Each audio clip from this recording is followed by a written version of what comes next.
Bismillahirrahmanirrahim. وكتب ظاهر الرواية أتت ستة بالأصول أيضا سميت صنفها محمد الشيباني حرر فيها المذهب النعماني الجامع الصغير والكبير والسير الكبير والصغير ثم الزيادات مع المبسوط تواترت بالسند المضبوط دغه هغه کتابونو ذکر ما درته مخکې کړی و چې امام ابو حنیفه رحمت الله علیه متعلق غیر مقلدین دا اشکال پیدا کوي، دا خبره کوي چې د امام ابو حنیفه رحمت الله نه خو څه کتابونه نه دي روایت شوي. امام ابو حنیفه رحمت الله خو کتابونه نه دي لیکلي، هغه نه خو څه روایت شوي نه دي. د امام ابو حنیفه رحمت الله نه چې څومره روایتونه نقل شوي دي، د داسې روایتونه نقل شوي لکه د نبي علیه السلام نه چې احادیث نقل شوي دي. نبی علیه الصلاۃ والسلام نه حدیث صحابي روایت کړي، هغه نه به طبیعي روایت کړي، داسې روایت راغلی دی. امام ابو حنیفه رحمت الله نه خپل شاګرد روایت نقل کړي او بیا په کتاب کې لیکلی چې امام محمد رحمت الله سند یې شته که نه. بعض خلک وایي د امام صاحب نه روایتونه بې سند دي. څنګه بې سند دي؟ دا خو سلسله الذهب دی، داسې هغې نه بهتر یعنې سلسله سند دی چې امام صاحب نه چې کوم روایت نقل شوي دي فقط یو غدې پکې منځ کې بل روي نشته، نو دغه سلسله چې کومه ده د روایت سلسله دا خو ډېره مضبوطه ده چې کوم کې د نبي علیه السلام نه کوم حدیث روایت شي په 3 سلسلو سره سلسله الذهب ورته ویل شي، د سرو زرو کړی. د امام صاحب نه خو په یو کړی سره نقل شوي، د امام صاحب ول روایتونه په ښه کړی په مضبوطه کړی سره نقل شي. صحیح دی که نه؟ نو دا اعتراض خو د غیر مقلدینو یا د خلکو لاړو که نه چې امام صاحب نه بې سنده سند یې شته، ټوله دنیا منله، اجماع ده پې. یو خبره. بله دا خبره چې امام صاحب روایات هم شته، سند سره هم روایت شوي دي، ډېر کتابونه دي. دا شپږ چې کوم ما دلته کې تاسو ته لیکلي دي، دا صرف فقط شپږ نه دي، ډېر روایتونه کتابونه ترې نقل دي. دا شپږ داسې دي چې دا په تواتر سره د امام صاحب نه نقل دي، صرف امام محمد رحمت الله ترې نه دي نقل کړي. وكتب ظاهر الرواية أتت ستة بالأصول أيضا سميت. دا شعر کې چې ویلي دا کم شپږ کتابونه دي، دې ته ظاهر الروایات ویل شي، ظاهر الروایه، او دې ته هم اصول هم ویل شي. وبالأصول أيضا سميت، دې ته اصول هم ویل شوي دي. په اصول او په ظاهر الروایات، روایت الاصول په ظاهر الروایات کې فرق شته. هم په دې رسم المفتي په شرح عقود رسم المفتي کې ابن کمال پاشا ویلي چې پکې شته فرق. امام شافعي پکې مخکې ویلي چې نه فرق پکې نشته. روایت الاصول چې کم دي، هم چې کم ظاهر الروایات دي څه شی دي، روایت الاصول هم دي. د امام صاحب نه نور چې کم کتابونه نقل دي په داسې تواتر سره نه دي نقل لکه دا کتابونه شي. صحیح دی. د کتابونو تعارف در سره کوم چې دا کتابونه او د دې اقوال د دې روایتونه چیرته دي، خو دا به درته وښیم. دی وایي چې صنفها محمد بن حسن شیبانی، امام محمد رحمت الله دا ته نقل کړي، دا د امام صاحب شاګرد دی. حرر فيها المذهب النعماني، امام ابو حنیفه رحمت الله علیه مذهب چې کم دی هغه پکې نقل کړی. تاسو ته مذهب هم ښودلی او دین مې درته ښودلی، مسلک مې ښودلی و، بیا خو ضرورت نشته که نه، کنې تیر پروګرام بیا واورئ. صحیح. په دې کې لیکلی چې الجامع الصغیر والکبیر والسیر الکبیر والصغیر. الجامع الصغیر دا مرکب توصیفي دلته لیکلی شوی دی، او خلک یې وایي مرکب توصیفي الف لام نه بغیر هم ویلی شي که نه. الف لام نه بغیر څنګه وي؟ جامع صغیر، جامع صغیر. صحیح دی که نه؟ خو لیکن داسې نشي ویلی شي، جامع الصغیر نشي ویلی شي، مرکب اضافي نشي ویلی. مرکب اضافي خلک وایي که نه چې دې نه دا دلته کې د الف لام ته کټ کې جامع الصغیر، داسې نشي ویلی. الجامع الصغیر به وایي دا کتاب. او د جامع الصغیر یا سیر صغیر او کبیر، د صغیر یې ورته ولې ویلي صغیر، دا په دې وجه نه چې د کتاب وړوکی و، په دې وجه چې دا باندې عام خلک پوهېدله، هر سړی به په پوهېدو یعنی مشکل نه و، دقیق کتابونه نه دي. په دې معنا سره نه چې د وړه وړه و، په دې معنا سره چې د دقیق نه و، مشکل نه و، اسان و، ځکه ورته صغیر ویلی شي.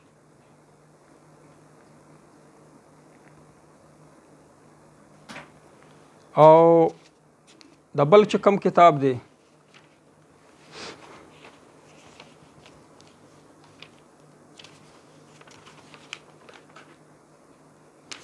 سیر کبیر او سیر صغیر،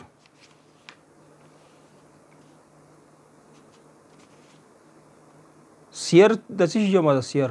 سیرتون، سیرت جمع ده. د کار طریقې ته ویل، کم کار چې کوي طریقې ته، خو په اصطلاحي معنا سره نبی علیه الصلاۃ والسلام د جنگونو چې کوم غدي اپ دته ویل سیر، مغازی، کتاب المغازی بخاری شریف کې راغلی کړه، نبی علیه السلام سیرت پکې ذکر شي، د جنگونو واقعیات پدې کې د نبی علیه الصلاۃ والسلام جنگونو تبصره شوی دا پدې کې شاه پدې کتاب کې جامع صغیر کې. نو په سیر صغیر د جامع صغیر دا کې فقه کی مسائل ذکر دي، او جامع کبیر چې کم دی دا بیا لږ څه شی دی، دا کتاب دا دقیق تیار سړی پې نه پوهېږي، د دې ډېرې شرح راغلی دی، د کتاب وګوره ډېرې شروع کې ذکر شي. سیر کبیر چې کم دی د دې ډېرې شرح راغلی دي، د بل ته خو د شرح ضرورت نشته، صغیره په دې مې د خور سړی پوهېږي. خو د سیر صغیر چې کم دی دا دومره آسان کتاب و که نه، لکه عام فهم و، چې عام فهم وي نو ځنه علما کرام چې وګوري نو هغه وایي دا کتاب خالم د سره لیکلی دی، لکه اومي لیکلی امیانات طرز کې چې ولیکي که نه چې عام فهم وي. نو امام اوزاعي رحمت الله علیه دا کتاب چې ولیده نو هغه ویل چې د عراق ول خلکو د دې سره څه کار دی چې نبی علیه الصلاۃ والسلام هغه ذکر کوي، سیر ذکر کوي، نبی علیه السلام سیرت، یا د خو د مدینې خلکو کار. بیا چې کله دغه دا کتاب ولیکه که نه سیر کبیر، نغاش امام اوزاعي رحمت الله ولیده نو وایي فرمیل چې کچېرې ما حدیثو نه وي پړاو، ما حدیث پړاو کړي، حدیث مې زده دي، دا کتاب صحیح دی، که چېرته ما حدیثو نه خبر نه وي نو ما فورا فتوا لګوله چې دا د خېټې نه لیکله. دومره دقیق کتاب دی، ښکلی ښایسته، دومره خوښ یې شو. وایي چې ما ته پته دی دا کتاب صحیح دی ځکه چې ما صحیح حدیث ویلی دی، که چېرته ما حدیث نه وی ویلی او دا کتاب ما لیدلی وی نو ما ویلي وه چې دا د خپلې خېټې نه جوړ لیکلی. دا بل کتاب چې دی زیادات به بیا خبره وکړو، زیادات باندې خبر، زیادات هغه کتاب دی چې په دې کتاب کې دا جامع صغیر کبیر کې څه پاتې شوي ابواب ضمیمه څه پاتې شوي، نو زیادات یې ولیکه، څه شی پاتې شوي، څه مسایل زیادات. نو بیا د دې زیادات بل کتاب راغلی چې نور څه پاتې شوي بیا په زیادات کې راغلی. دا خبره مبسوط امام صاحب امام محمد رحمت الله کتاب چې تر اوسه پورې چلیږي، دلته هم شته، د بورډ ورستو شته، دلته شته که په دې باندې شرح لیکلی دي، امام سرخسی وغیره ټولو په شروح لیکلی دي، وایي بره هغه متن یې هم شته. دا هغه چې دی دا فتح القدیر، دا صاحب د هدایه چې د بدایه صاحب د هدایه چې کم دی که نه مصنف، هغه خپله د متن لیکلی بدایه، نو بیا شرح لیکلی هدایه، نو هغه قدوري هم راخیستې، قدوري کې چې کم مسایل دي او په دغه کې چې کم مسایل دي په سیر صغیر کې او جامع صغیر کې دا لیکلي دي په هدایه کې. نو په هدایه کې کم مسایل دي، دا څه شی دي؟ روایت الاصول دی پکې، ظاهر الروایات چې ورته ویل د امام صاحب هغه روایتونه چې صرف امام صاحب نه نقل نه دي، په متواتر نور علما کرامو هم نور شاګردانو ته روایت کړي، تواتر سره چې کم رسیدلی. دا کتاب چې دی مبسوط، دا مبسوط اول نه و، دا امام محمد رحمت الله یو کتاب بیل بی لیکلی، لکه مثلا کتاب الطهارت یې ولیکو، طهارت باندې یو مستقل کتاب ولیکو، بیا کتاب الصلات ولیکو،